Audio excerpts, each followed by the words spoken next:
Hello everybody, this is Alex. What I'm going to do today is show you how to use a little tool that I'm releasing with this video, which is a template for the CRG LayerBlend shader for use in Maya. This template was built in Maya 2016, so it might not work with older versions of Maya. I'm not entirely sure. And I've got no idea if it'll work with 3ds Max or Blender. I haven't tested it because I don't use either of those very often, if at all. And I should also stress that this cannot recreate the shaders in Maya exactly very quickly, but it can get them pretty damn close. So what this is intended to do is build the if I just turn off the lights here so I can see a bit better. What this is intended to do is rebuild the diffuse, normal and specular textures in Maya pretty quickly. And you can see here on the left I have a rendered version of the viewport. So you can see it's assembled it there, and assembled it here, and if I go up close it will actually look pretty cool. So the reason it needs to be rebuilt this way rather than using a classic diffuse, specular, normal texture method is because what gives star citizen assets so much detail is the ability for texture tiling. And this texture tiling means that you can get much greater detail without any larger texture size, which means less memory on the graphics card, which overall is a good thing. But it also means that by default Cryengine does not have a LayerBlend shader in it, so it needs to be reverse engineered, which Dymac, coding god, has done and has posted on the modding spectrum for you guys. So what I'm going over today is going to be just start to finish how to use the LayerBlend shader in the Hypershade in Maya. This is it here, or at least a version of it. I've disconnected the WDA maps here because they're a little bit broken at the moment, but I've disconnected them and they're just they're still there anyway. So this is what it looks like. So what we're going to do for this guy, we're going to rebuild the shoulder pads and straps material here, which is this one I've highlighted in green. And as you can see here, when you convert the asset and import it into Maya, there's not much to it, not much to the material. It is just the base material. And I'm not going to be going over how to convert the material. In fact, yeah, I will actually. I'll quickly go over how to convert these things. So here I've got Alpha 3.0 extracted. Now the way to extract that I've linked in the description below. It's in Dymac's thread with his Amazeballs Cryengine converter. But to quickly go over it, what you need is Hefe's CGF converter, which is this one here. This is the most recent one. I just renamed it to Converter 10 for 1.0 because I've got different versions and I was beta testing some of them for him. And the way to convert it is very simple. You just pick a skin file and drag and drop onto the converter, or use a script if you're script savvy, and it will output a collada file and you can import that into Maya. There is a tutorial that he made. I am going to link that in the description for you as well. So everything you need to learn how to use all these tools is in the description. Another thing you'll need is the HoloExplore dataforge.exe. That's from Dymac as well. That is also linked in the description and it's in his Spectrum thread. And the reason we need this is to convert the material files or the MTL files because we're going to use that as a reference. So for example, I'll take this MCDS Heavy. This is the heavy marine armor for the UEE. So I'm going to do that as well. You just take that and drag and drop and it'll convert it, and it'll convert it into a raw file. So the reason we need to do that, actually I'll just show you, the reason we need to do that is if I open the MTL file, this is what we get. So it needs to be converted using Dataforge. So if I just scroll down, it's not that one, it's one of them. Where are we? I guess I didn't output. Usually it outputs a raw file, which is this file here. And when we open it, this is what we get. You might, so this is Notepad++, so you might need to go into language and then change it to XML to just allow you to expand and retract all these different materials. And in this, is all the materials that CIG use to drive their shader, and this is what we're going to use as a reference. So the one we're interested in today is going to be the pad straps material, and if I just expand all this, so in here you can see all the textures that it references and all the materials that it references. So what makes the LayerBlend shader so good is that it doesn't use classic style textures with UV mapping, apart from these circumstances here. Apart from decals, the normal map, WDA map, which I believe stands for wear, dirt and ambient occlusion, and it uses what's called the blend map here. And then what all these do, the blend map in particular, this drives the location, or the transparency should I say, of all of these materials here. There are 7 slots in this, well 8 slots in counting zeros should I say, and these all correspond to different color channels in the blend map. So top to bottom it's red, green, blue, alpha, red, green, blue, alpha, and you can see between the 2 sets of 4 that the materials are largely repeated. They're not always, and the reason for this is I believe the top 4 refer to the diffuse map and the bottom 4 refer to the normal and specular map. So in Cryengine, the specular map or the gloss map is contained in the alpha channel of the normal map, which is underscore DDNA. So these are going to be our main reference, and these can be opened as well. So the directory in the build is found here. So that is materials, layers, low resolution, synthetic, rubber, 01. And these are handy because we can use them to find the textures that they refer to, because we're interested in the textures, we're not interested in the materials at the moment. So if I go into build 3.0, this is one of my live builds, data, materials, and then layers, and then low resolution, synthetic, rubber 01, which is here, and this is what we get. So we can see here that the texture map here refers to the diffuse, refers to textures, layers, low resolution, synthetic, rubber 01, and then the bump map is same again but rubber 01 DDNA. So that's diffuse and that's normal and gloss. And this is what it'll look like in Engine. This is Cryengine 5, and this has received the same treatment that Dynamic refers to in his Spectrum thread. And you can see here it's got the LayerBlend shader applied, although it's quite hard for me to get close. I'll just turn the field of view down to about maybe 10. Then we can get nice and close, and you can see the detail in there as well. So that's what we're going to try and replicate today. Okay, so with that, I'm going to get started. So I'm going to close down that. And what I'm going to do here, this is the CDS armor for the arms, pads and straps. So what I need is the material we're going to use as a reference, which is here, pad straps underscore M, and what I also need are the textures. So the textures for these layers are very important. These can be found in, when you go into Live Builder, in Data, Textures, Layers. Ogres have layers, and they're in here.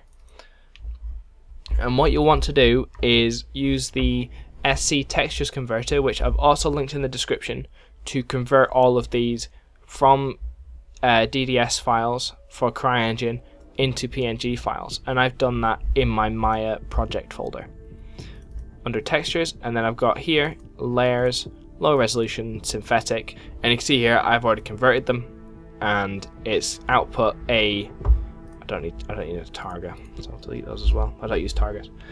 And you see here it's output, say, a diffuse file for the tarp, a normal map for the tarp, and a gloss map for the tarp. The gloss map is the alpha channel of the normal map.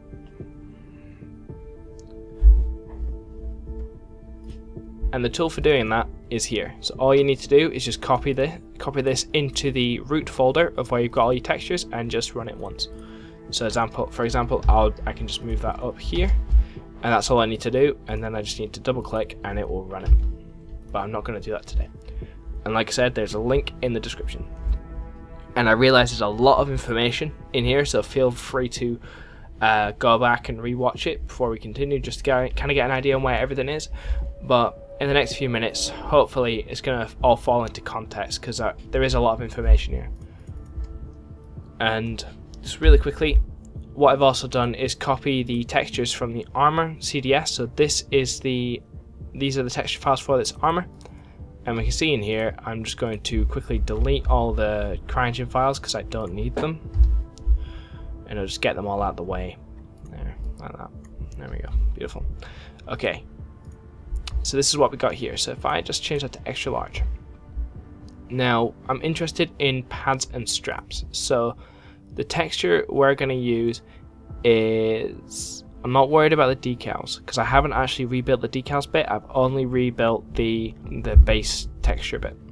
So that's this bit here. So the bit we're interested in first is the MCDS Armor 01 blend. So is that heavy? Yep. So this is the texture we want. As you can see here, it's got red, green, and blue channels that drive the opacity on the material. So what we're gonna do is just keep that to one side. And we're going to get started. So going into Maya, finally, what you need to do is first off open what's called the namespace editor. I love this thing. It's very, very handy for this. And create a new namespace and call it, for example, I'm going to name it after the material, straps, pads underscore straps, and then click OK. And that'll create a new new namespace. And then in the hypershade, go to import, and then navigate to where you saved the shader template that I uploaded to Spectrum or Google Drive or wherever I uploaded it. I haven't actually done it yet. So navigate to where it's saved. So in my case, I saved it in assets and I saved it in material underscore LayerBlend template. And in the right hand side, where under namespace options, make sure use namespaces is checked. And click on pads and straps, and that'll add a pad straps namespace to it. Then click import. Okay, and then just gonna save a workshop here. This is a plugin I have called Open Pipeline. Alternatively, you can just save the scene. And I'm gonna go back into the namespace editor, and I'm just gonna delete this material LayerBlend template namespace because I don't need it. You can see here I've got this tab with pads and straps in it.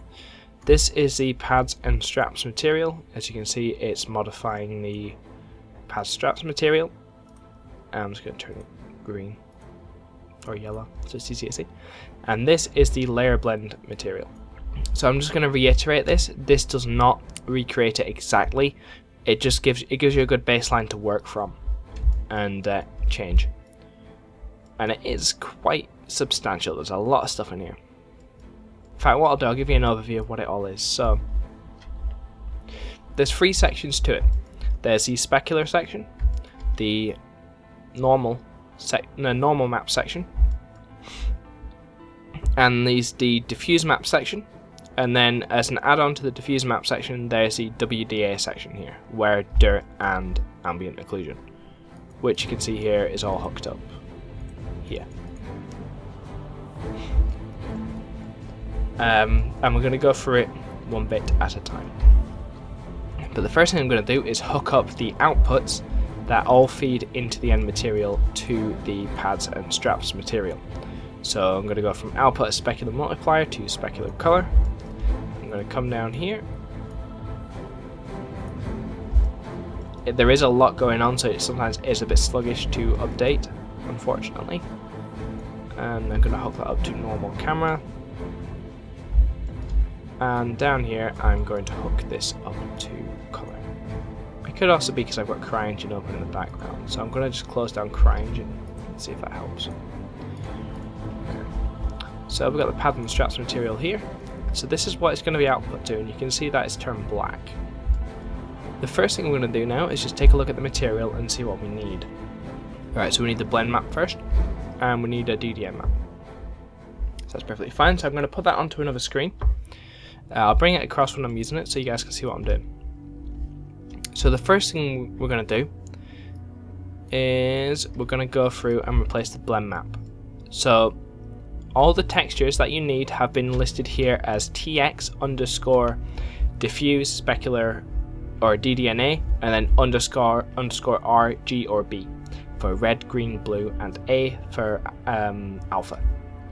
So if I just go through the diffuse bit, you see we've got TX texture underscore diff for diffuse underscore R, that is red, and red refers to slot 0 and slot 4 in the material file. And then we've got the setting for texture diffuse G for green, or slot 1 and slot 5, texture diffuse B for the blue channel, which refers to slot 2 and slot 6, and then texture diffuse A, which is slot 3 and slot 7, and those refer to the RGB channel in the alpha map. And as you can see, I've got the exact same thing up here for the normal map here. The blend map decided to just put itself right in the middle, which is a bit annoying, but oh well. And then we've got the gloss map here, and then they're all connected together. And if I just go back to the diffuse map for red a second, we can see here these are hooked up to a stencil, and what feeds into this stencil, in fact, you know what, I'll go to the I'll go to the blue channel normal map. It's a bit closer. You can see that in the blend map here, this is where we put the blend map texture in. Each of these channels goes down to a stencil, and these stencils basically use a mask texture to basically cut around and cut out a shape of a texture.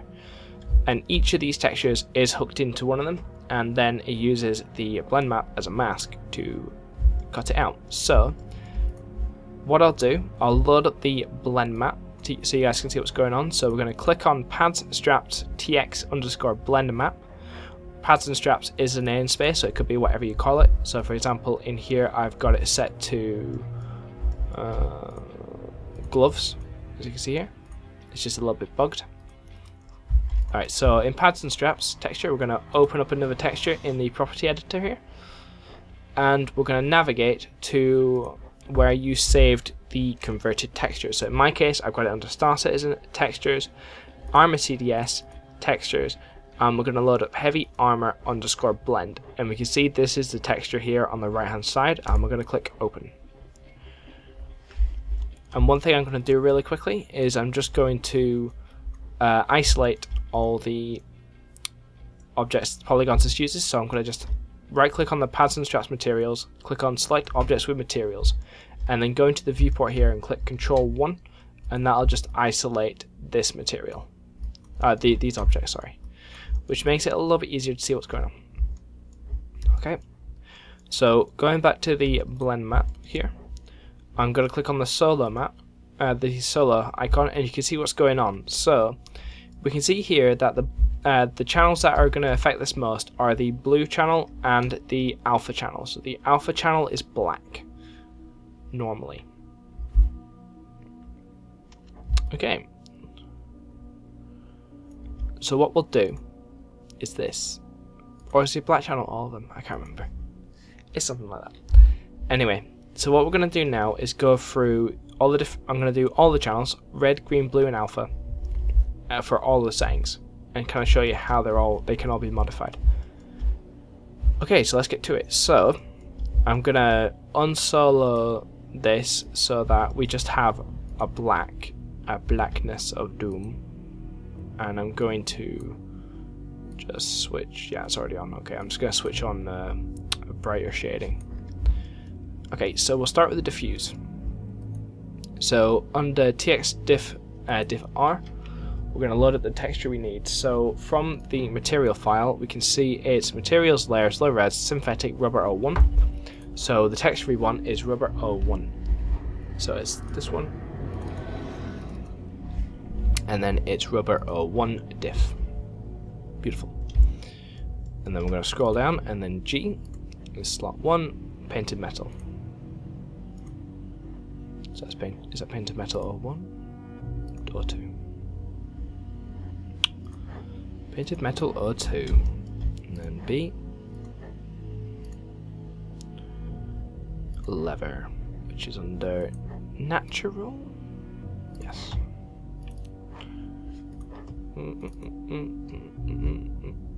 Lever 01. Yes. Okay. And then the alpha channel uses. Oh no, that was, I got that mixed up. So I'm just gonna take that out there. Put that in there. It's the alpha that uses the lever. The blue channel uses rubber lines, which is synthetic, which is this one here. Okay, I'm going to do the same for the normal and specular map. So I'm going to go right up to the top again. So the gloss is the alpha channel of the normal map. So the ones we're interested in here are 4, 5, 6, and 7. So I'm going to put that off the screen for now.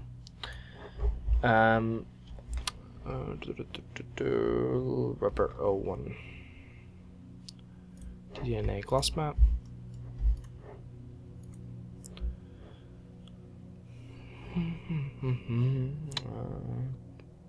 So this is one's where it throws a curveball. So the normal is iron scratched. So it's going to be the iron scratched gloss map because that's the normal map that we're referring to.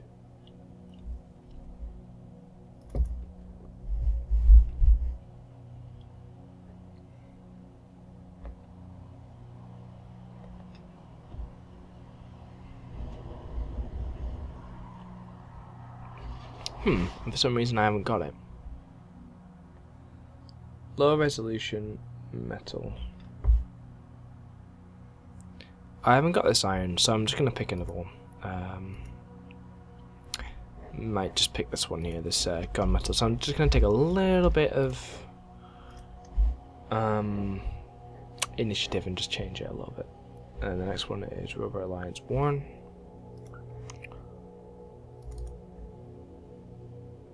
DDNA gloss map. And then the last one is lever. 1 DDNA gloss map here. Okay. And the last bit is the normal. So that's the same again as above. It's just what's the word I'm looking for? It's just the normal instead of the gloss map, which was the alpha channel. So it's under synthetic and then rubber 01. G is slot 5 here, so that's iron scratched 01. So I'm gonna take a little bit of initiative and go for the gunmetal DDNA. And then we've got a blend map here, and then underneath is the normal for the blue channel. Which was rubber lines. So synthetic rubber lines, DDNA. And we got the lever is last. Lever 01 DDNA. Okay, I'm gonna just save it there. Okay, so that's all the materials hooked up. So if I hit render real quick and see what happens, might not see it because it's gonna have some geometry behind it. Okay.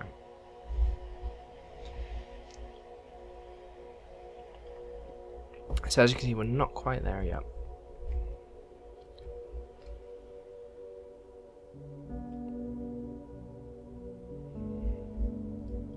So this is what we got so far.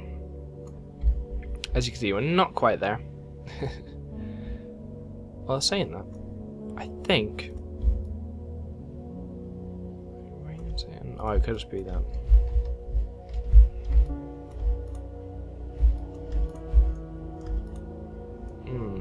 Okay. Interesting. Sorry, I'm just taking a look and see. Okay. So some of it has shown up and some of it has not. So, let's see what we got here. Yeah, so you can see the blue lines have shown up, which is good. But the black have not. That's the alpha channel black, I believe. Okay, so what we're gonna do now is we're going to do the next part of the material.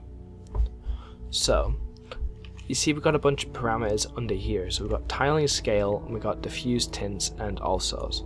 So we're going to work our way through these. So one thing you can do with the shader is tile things. So each of these tiling scales refer to one of these slots.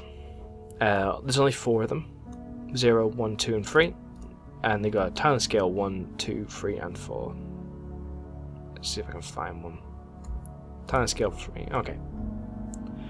So that's what we're going to do. We're going to work our way through them. So the first tiling scale is 55. So what there also is in here are these UV coordinate nodes, and that one for the blend map, which is just there.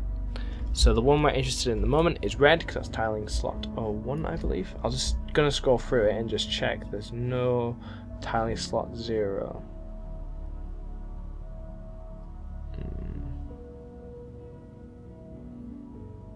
No, there's a tiling scale 4, I can see that. Okay, cool. So tiling scale 1 is R. So according to the material, it's 55. So we're going to change that to 55.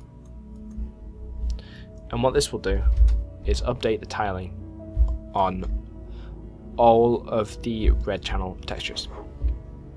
And then the next tiling we're going to do is the tiling for the next slot we come across, which is, like I said, this isn't a full material. There's some things missing, but it's kind of more of a starting point for anyone wanting to do this than it is for a full-on thing. Tiling scale 4 is next. Tiling scale 2, there it is, 30, and then 35 for 4. So we're going to just put in repeat UV here, 30. And then in the alpha channel, which is 4, 35. I'm going to continue.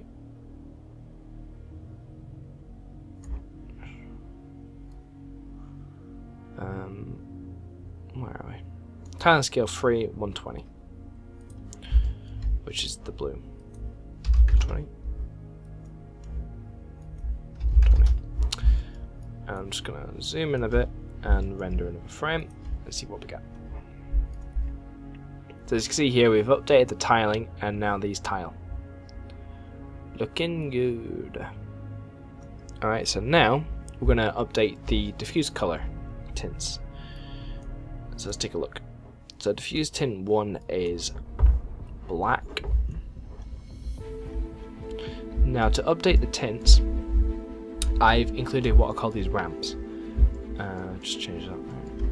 This is still a rudimentary way of doing it, but it's a good way of doing it. So the tint color for the red channel, diffuse tint 1, is black, so we're going to change it to black. The tint color for, if I just find it, the tint color for slot 2 is, diffuse tint 4 is there. Diffuse tint 2 is there. Okay, let's just do a look here. That's where to diffuse tint 2. Here we go.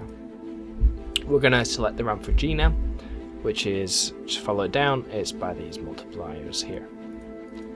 I'm going to select it, and we're going to just copy the values from here into the color palette.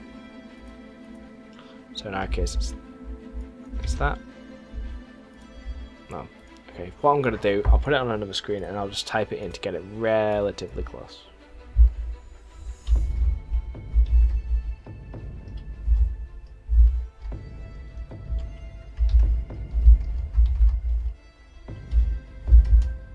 So that's where we're at. So that's the RGB 0 to 1 setting. There's also 0 to 255 and hue, saturation and value. Okay, so the next one we're going to do is the multiplier for the blue channel. And diffuse tint 3, according to the material, is this. So 0.22. Oh. I hate it when it does that. Sometimes that happens. 0.226, 0.226, 0.226. And then ramp for the alpha channel, which is set to black. That's why that's black at the minute, I hope. Yes, there we go, look at that, beautiful. That'll be why it's set to black, because I accidentally had it on black to begin with. Okay, diffuse tint 4 is as follows. 0.05, 0.05, 0.05. Okay, so that's what we got. So it's still pretty dark, but it's not jet black. So if I render this out, and that's pretty much the diffuse map assembled. Okay, so unfortunately my recording messed up, so I had to go back and redo some of this. So just continue on from the gloss multiplier. It's exactly the same as the diffuse tinting, except we're looking for these gloss variables here. So in most of these cases they're either 1, 0 or 0.5. So they're all, as you can see, between 0 and 1. And to change this, all you need to do is, if I just go in here, go into the gloss section at the top, and you see that because every texture is connected to a stencil and a ramp, you just go into the ramp and just, for example, in this one we've got 0.61, which is corresponding to gloss mult 1, should I say. Here it is. So you just do exactly the same thing there. That's all you need to do. And then if you like, if you want to put a bit of a creative spin on it, you can modify the actual colours of all these ramps as well, to kind of just tweak the different areas and give them different colours. But it's up to yourself whether you want to do that. And as well, what we've got here is just another ramp connected to the specular multiplier here, which then goes into the final material. This is used to control the overall glossiness of the material. And as well, one thing I forgot to mention was this txddna_mesh, which I'll just bring over here. This is very important. This is where the DDN texture for the mesh goes in, and that's just added along with the other normals as well. So what I'll do here, I'll just go grab the texture and load it in. So heavy armor 0101 DDN. Okay, and as well over here with all the ramps on these bump maps, you can use this to control how powerful each ramp is. Each normal material here. So you can see here we've got the rubber here. So if we want to, we can make this stronger or weaker. Let's see if I can show here. I'm just experimenting a little bit. There we go. So we can see here if we just solo the normal output, we can just modify the intensity of each piece pretty easily. So say we want to modify the rubber strips here. I believe they were the blue ones if I remember correctly. So that's the rubber lines here, and then we just find the ramp corresponding to that and just reduce it there. So you can see we can reduce the intensity a little bit or increase it if we want to. So I'm going to put that around there, and the rubber strap there is actually about right, but I'll see if I can just bring that up a little bit more. As well, what you can do if you want to, you can go into the texture properties and just change the exposure of the texture too. I just realised I was modifying the wrong bit. So I'll just bring that down there, and I'll just go up here. Is that it? Oh, that's not it. Here it is.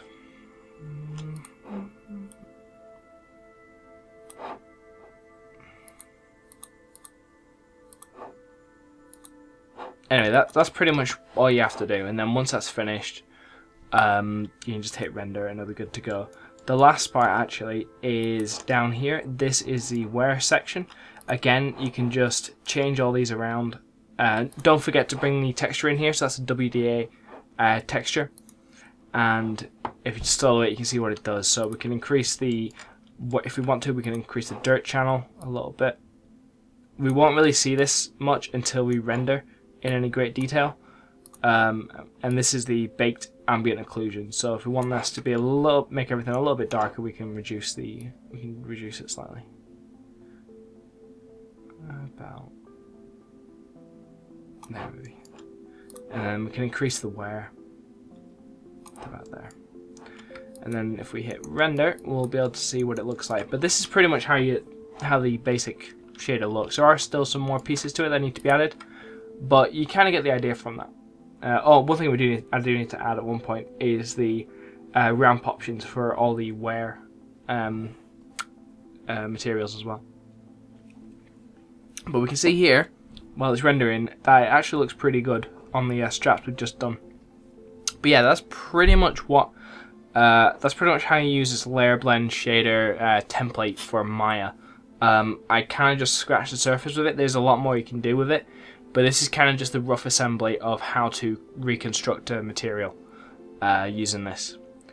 And on that note, thanks a lot for watching, guys. I know this was very long, and I'll catch you later. In fact, before I go, it's looking pretty good actually. All right, cheers, guys.